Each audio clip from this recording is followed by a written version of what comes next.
O que aconteceu na classificação do GP da Hungria de 2025? Realmente foi uma classificação insana, pra falar a verdade, principalmente por conta do resultado, porque você tinha duas Aston Martins que do nada decidiram virar carro e de repente no final, simplesmente ali, o Leclerc fazendo a pole position, do nada Charles Leclerc fazendo a pole position.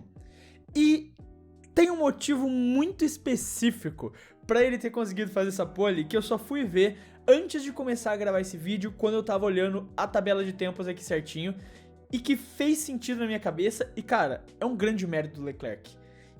Essa pole position é um mérito, já é um mérito fazer a pole position, obviamente, mas essa pole do Leclerc tem um mérito muito maior, e a gente vai falar disso quando chegar ali no Q3. Agora, a gente vai começar com quem caiu no Q1, como sempre. Porque no Q1 a gente teve as quedas de Alex Albon em 20º, Nico Hülkenberg em 19º, Esteban Ocon em 18º, Pierre Gasly em 17º e Yuki Tsunoda vai largar da 16ª colocação. E... cara, que classificação do Albon foi essa, velho? A Williams eu já imaginava que ia enfrentar dificuldades nesse final de semana, inclusive foi minha aposta pra flop, né? Mas 20º lugar, eu não tava esperando isso do Albon. Eu realmente não tava esperando isso. Eu até poderia imaginar alguém caindo no Q1, não duvidaria que isso acontecesse, mas 20º lugar é complicado. E quando a gente vê também a posição que o Sainz acabou largando, até tem uma possibilidade de acontecer alguma coisa. O Sainz principalmente tem boas chances até de tentar terminar na zona de pontuação, mas não fico confiante para Williams terminando na zona de pontuação nesse final de semana. Uma péssima classificação do Albon. Ele fez o pior tempo, obviamente, 1:16.223. E o Hülkenberg, que foi o 19º, outra decepção pra mim também, fez 1:16.081. Ou seja, foi mais de um décimo ainda atrás do penúltimo colocado pro Albon. Uma péssima classificação do Albon, não tem nem muito o que dizer. O Hülkenberg também, segunda classificação... seguida não, né, porque ele cai no Q1, na verdade, na classificação sprint, não na principal do GP da Bélgica. Mas mais uma classificação abaixo do esperado do Hülkenberg. Depois de conquistar o pódio dele lá no GP da Grã-Bretanha, parece que ele não vem conseguindo, pelo menos em classificação, encontrar o ritmo. Na corrida a gente viu que não importa onde ele larga, ele vai terminar na zona de pontuação de alguma forma. Você pisca o Hülkenberg tá em 10º lugar, é sempre assim. Não duvido que vai ser isso nessa corrida aqui de novo, tá ligado? E lembrando que foi dessa posição que ele pegou o pódio na Grã-Bretanha, né? Só deixando no ar. E do jeito que esse final de semana tá maluco. Depois a gente também teve as quedas do Esteban Ocon e do Pierre Gasly. O Ocon, cara, o Ocon, essa é a novela dele na temporada. A gente até brinca no que pode é esse, né? Classificação média da Haas. O Berman vai pro Q3, apesar de não ter ido nessa, mas o Berman vai pro Q3, o Ocon cai no Q1. Quando termina a corrida, Ocon P8, Berman P17, tá ligado? Essa é a novela da Haas nessa temporada. O Ocon vai péssimo na classificação, de repente ele tá na zona de pontuação e o Berman, que tava lá na frente, cai pra trás. E o Gasly ficou atrás do Colapinto na classificação, caindo no Q1. Eu acho que essa é uma surpresa muito pouco falada, um detalhe muito pouco notado pelas pessoas, como o Colapinto fez uma boa classificação. O Pierre cai no Q1 e o Franco passa pro Q2. Então temos que dar esse mérito, temos que dar esses parabéns aí. O Pierre acaba decepcionando, caindo em 17º depois de ter feito uma boa corrida na Bélgica, vai dificultar muito a vida dele. E méritos aí pro Franco, a gente fala melhor disso no Q2. Agora, sobre o 16º colocado, Yuki Tsunoda, a gente tem o comentário do Alberto de la Silva, falando quando o Tsunoda tá andando mais próximo do Max, um décimo, cai no Q1, no caso, do mesmo jeito. Red Bull tá fraquinha, hein? E realmente a Red Bull não parece ter vindo muito bem nesse final de semana. E o Yuki, na classificação, ele tava próximo, ele fez tempos próximos do Max. Só que os dois carros não estavam bem. Isso tá evidente, os dois carros não estavam bem nesse final de semana. O carro não encaixou no circuito de Hungaroring. Eu até vi alguns comentários, gente falando como que consegue piorar o carro de um final de semana pro outro. Não é assim, não é... Os engenheiros chegaram lá, mexeram no carro e ele ficou pior. É porque são configurações de pista completamente diferentes. São maneiras que o carro reage à pista de forma completamente diferente. A mesma forma como, por exemplo, a McLaren foi péssima no Canadá. Ah, o carro ficou ruim. Não, é uma pista que não encaixava o carro da McLaren. Isso é normal que aconteça. Tem 24 pistas no calendário e em alguma pista seu carro não vai encaixar. E na Hungria, esse carro da Red Bull definitivamente não encaixou. E apesar de... É complicado falar isso de um cara que caiu no Q1. É péssimo, tá abaixo do esperado, tá mal. Isso vai contra ele completamente. Mas nem o Max conseguiu fazer esse carro funcionar nesse final de semana. E é complicado falar isso, porque o Yuki tinha feito um bom final de semana em classificação, pelo menos na Bélgica, mas aqui péssimo. De novo, acaba caindo. Talvez a única colher de chá disso é de que o Max também não tava tão bem. Mas ainda assim, na situação do Yuki, ele não pode se dar o luxo de ficar caindo em Q1. Indo para o Q2, a gente teve Andrea Kimi Antonelli em 15º lugar, Franco Colapinto em 14º, Carlos Sainz em 13º, Lewis Hamilton em 12º e Oliver Berman vai largar da 11ª colocação. A gente tem o Kimi caindo em 15º, e apesar de não ter tido nenhum comentário específico que mandaram aqui pra reagir nesse vídeo, eu ainda assim vi muitas pessoas, especialmente no Discord do Clube da F1, falando: olha aí esse cara, é um flop, aí prometeram tanto dele e não tá entregando nada. E eu não tô querendo dizer que ele tá indo bem.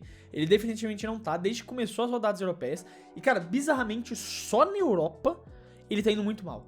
Porque no meio dessas rodadas europeias a gente teve um Canadá que ele foi lá e pegou pódio. E você teve outras corridas fora da Europa, como a Austrália, que ele foi lá e terminou em 4º lugar, largando do fundo do pelotão. Então eu não sei o que acontece, o cara é alérgico à Europa, não sei como que ele chegou na Fórmula 1 sendo alérgico à Europa, sendo que correu as categorias de base todas na Europa, mas brincadeiras à parte, ele tem 18 anos. Ele tem 18 anos apenas. Ele é uma criança, velho, ainda. O cara acabou de fazer 18 anos, tá ligado? Esse mês agora, de agosto, ele vai fazer 19, inclusive, na verdade. Então não acabou de fazer 18, já faz um ano. Mas vocês entenderam o ponto. Ele vai errar, e vai errar muito. Só que ao mesmo tempo, ele já deu os lapsos de brilhantismo dele. Ele já deu esses lapsos de brilhantismo, aquela corrida na Austrália, o pódio no Canadá, ele já mostrou que tem o potencial.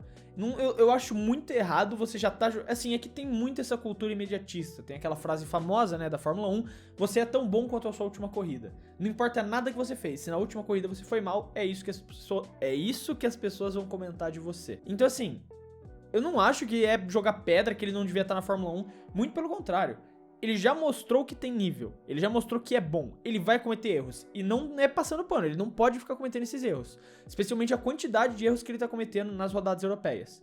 Vai ter as férias de agosto agora, vamos ver o que acontece, ele bota a cabeça no lugar, volta direito. Ano que vem é uma temporada muito mais importante pra avaliar esses erros, mas ele tinha começado muito aqui, pra mim no ranking, e agora em agosto vai ter um vídeo avaliando, né, ranqueando os novatos na temporada, e ele decaiu bastante nesse patamar. Mas eu não acho que ele esteja lavado e muito longe de ser um flop ainda. Seguindo, a gente tem o Franco Colapinto, já falei um pouco. Grande final de semana do Franco. Ótima classificação dele. Finalmente conseguindo se classificar na frente do Pierre, passando pro Q2, mostrando um mínimo de potencial que você esperava dele. Não sei se é tarde demais já para mostrar alguma coisa. Se ele conseguir pontuar na corrida, talvez isso sirva para, pelo menos, dar uma moral, dar uma lavada nesse espírito dele, e ainda mais chegando na série de agosto, e tentar mostrar pra Alpine, ó, não me troquem. Se vocês tiverem planos pra me trocar, não me troquem, eu posso melhorar, eu ainda posso entregar resultado pra vocês. Espero que isso se converta, porque o Franco é um cara que, pelo pouco que eu vi dele, especialmente quando tava na Williams, parecia ser um cara muito gente boa, parecia ser um cara muito legal, parecia ser um cara do bem, assim.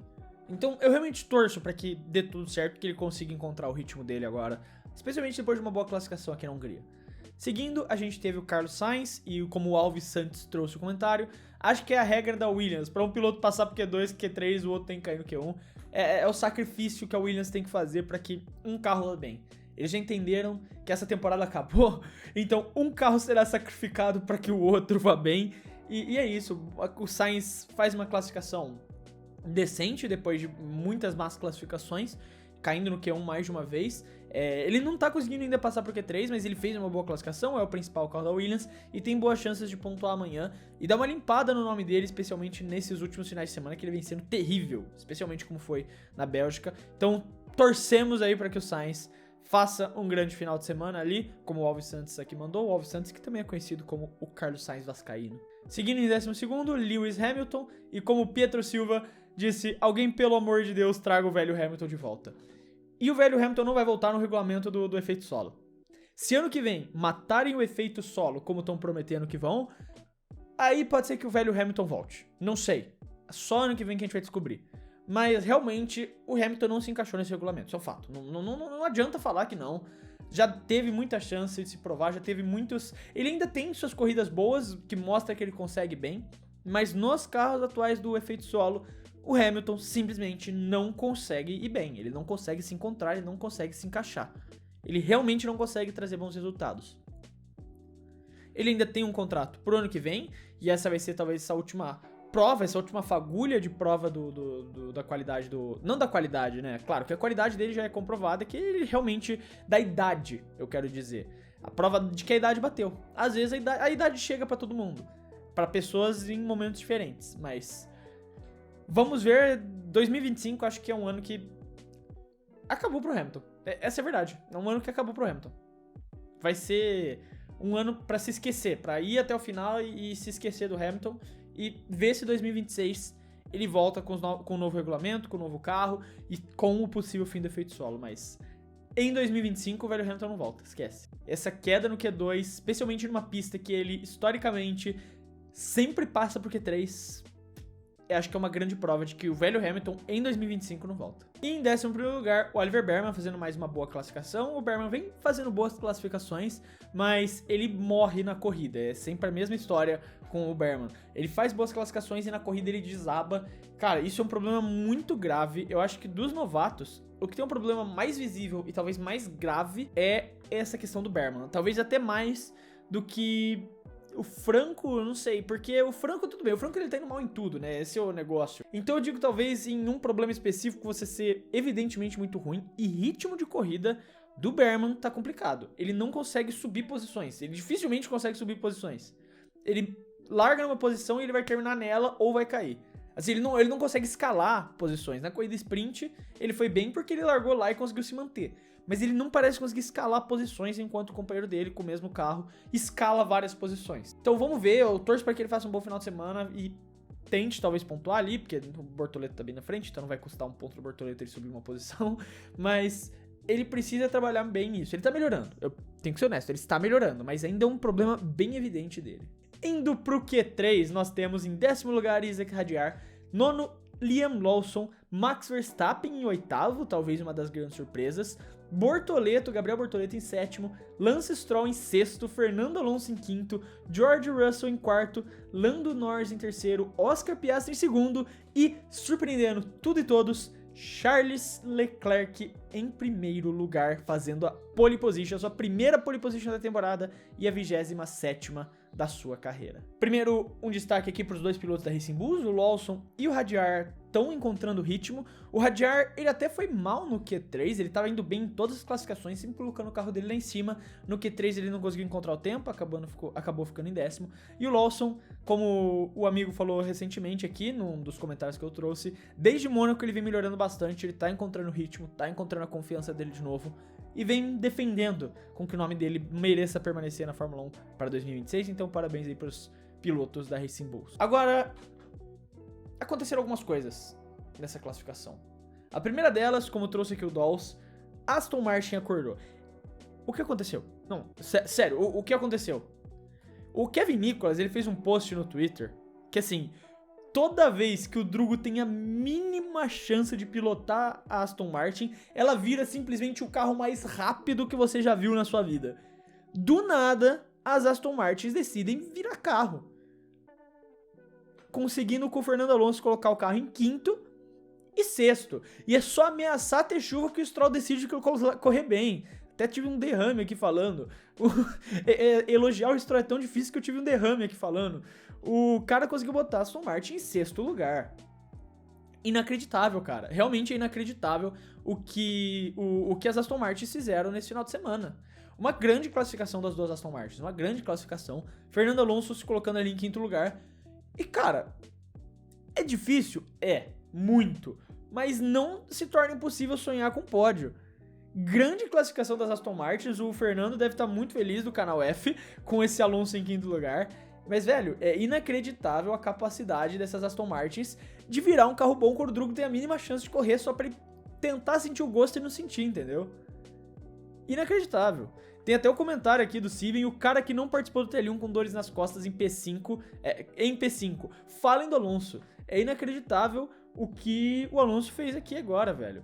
O que a Aston Martin fez, o cara teve dor no começo do final de semana, deu aquele gostinho de esperança pra gente, sentou no carro e simplesmente meteu a volta da temporada da Aston Martin colocando esse carro em P5. Insano. Eu tenho uma boa expectativa pra essa corrida amanhã. Pô, eu tô zicando aqui já agora, né? Isso que é foda, mas eu tenho uma boa expectativa pra corrida amanhã. Eu acho que vai ser uma corrida interessante, ainda mais considerando como tá a ordem do pelotão com essas Aston Martins aí no meio do bolo. Aí a gente teve o comentário de um nome incrível, eu preciso admitir. Max com peruca disse: eu vivi pra ver uma Sauber na frente das duas Red Bulls. E antes da gente falar da Sauber, eu vou falar do Max Verstappen, que vai largar de 8º lugar. Uma péssima classificação das Red Bulls no geral. E o Verstappen não consegue progredir mais do que 8º.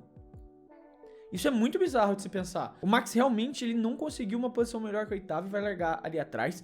Eu ainda acredito que na corrida, eventualmente, ele vai conseguir subir algumas posições. Não vai ficar preso ali atrás na corrida inteira. Mas realmente as Red Bulls não entraram pra correr em Hungaroring. Elas não entraram, elas não estavam lá. E realmente é surpreendente o Verstappen tá largando essa posição, ainda mais pelo que ele vem fazendo com essa Red Bull durante toda essa temporada. Mas aqui na Hungria ele não conseguiu, simplesmente não tinha o ritmo, não teve a capacidade de botar essa Red Bull numa posição melhor, considerando um final de semana péssimo que parece estar assolando a Red Bull. Mas se o Verstappen não tava lá, quem tava, meus amigos, como trouxe o Tan aqui?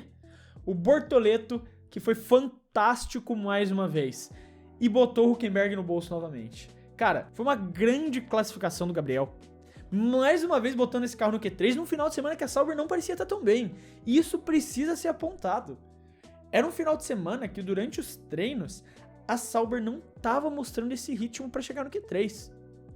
A Sauber não estava parecendo aquele carro que estava vindo das últimas etapas, que estava parecendo ser um carro capaz de chegar tão bem.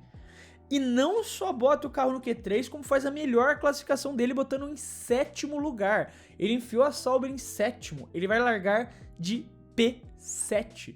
Foi uma senhora classificação do Gabriel Bortoleto. Mano, a melhor classificação dele no ano, disparado. Disparado. E coloca ele numa posição muito boa pra tentar trazer uns pontinhos pra casa. Foi uma grande classificação do Gabriel. E um ponto como o Cage Not Alien trouxe aqui, todos os rookies passando pro Q2.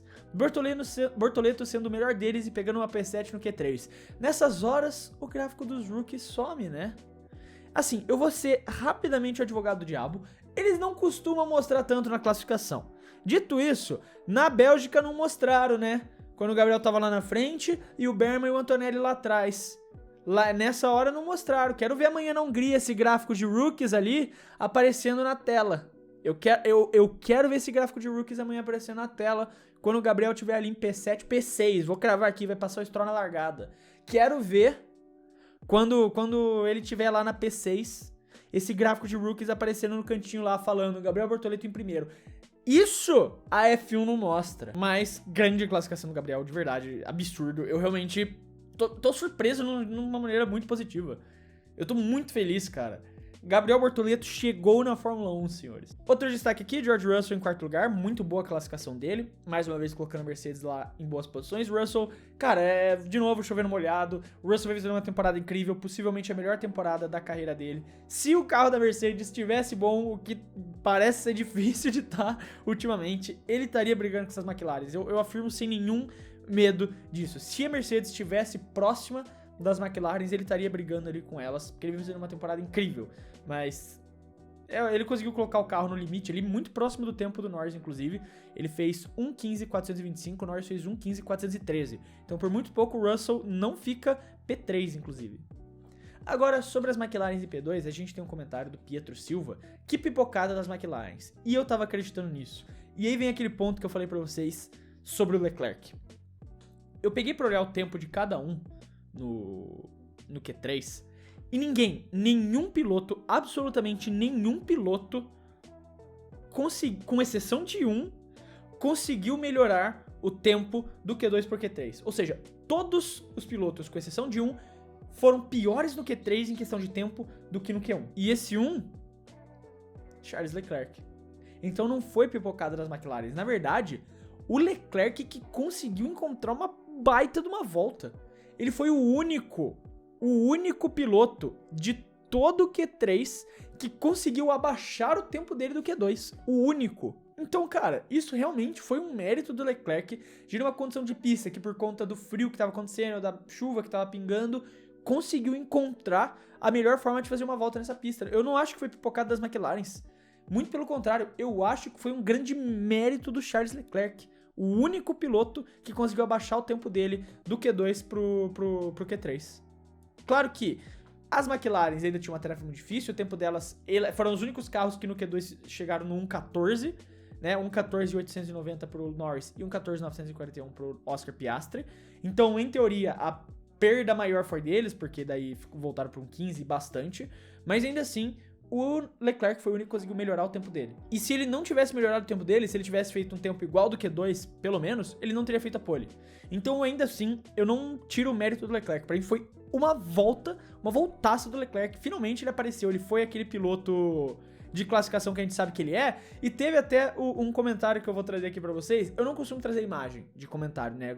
Imagem eu guardo só pra reação da corrida, porque é um evento especial pra isso. Mas esse aqui eu precisei trazer, porque como o Alves Santos mesmo, ele buscou o print aqui, o senhor Jefferson Felipe Souza de Santana sabe de algo que nós não sabemos, porque é um print do Jefferson Felipe Souza de Santana, do vídeo de previsão falando que ia ter pole do Leclerc. E eu falei, cara, o Leclerc ele é um ótimo piloto de volta rápida, mas ele não tá aparecendo essa temporada. O Jefferson Felipe Souza de Santana sabia de algo que nós não sabíamos, meus amigos. O homem sabia de alguma coisa. Charles Leclerc fez uma senhora volta e, como o Tarcizinho que trouxe, prometeu nada e entregou tudo. Esse é Charles Leclerc. O Leclerc de 2023 parece que finalmente voltou ali, que era aquele cara que não tinha o melhor carro, evidentemente, mas em volta rápida ele é um monstro. Ele é um monstro de volta rápida. E essa era... É por isso que o cara tem 27 poles agora e 8 vitórias, tá ligado? Porque em volta rápida o cara é um monstro. Chega na corrida ele não tinha o carro pra manter na frente. E eu não duvido que vai ser esse o cenário de novo. Mas, cara, foi uma grande volta. Uma grande volta. Mano, eu dou total mérito dessa pole position pra ele. Eu não dou demérito das McLaren. Eu dou total mérito pra ele por ser o único piloto que conseguiu abaixar o tempo do Q2 pro Q3. Foi realmente uma grande volta. E o Charles, mais do que merecidamente, faz essa pole position na Hungria. E até eu ia trazer esse comentário, então eu vou trazer só pra ser justo, que eu acabei falando por cima e não comentei. Mas o Enzolin trouxe Charles Leclerc pole, eu já sei o final dessa história. 27 poles agora e 8 vitórias diz muito sobre o coitado do nosso Charles. Mas aí tá, o que aconteceu na classificação do GP da Hungria de 2025. Eu quero saber a sua opinião, como sempre, não esquece de deixar ela aí nos comentários, se você gostou, não gostou, o que você mudaria do que eu falei aqui, se você concorda, discorda de alguma coisa, sempre quero saber o que vocês têm a dizer. E aquele lembrete também que se você gostou do vídeo e quiser ajudar o Clube da F1, você pode fazer isso se inscrevendo no canal, porque isso já ajuda muito a poder continuar produzindo todos esses vídeos aqui pra vocês. Eu quero deixar um abraço pra você que ficou até aqui e até o próximo vídeo.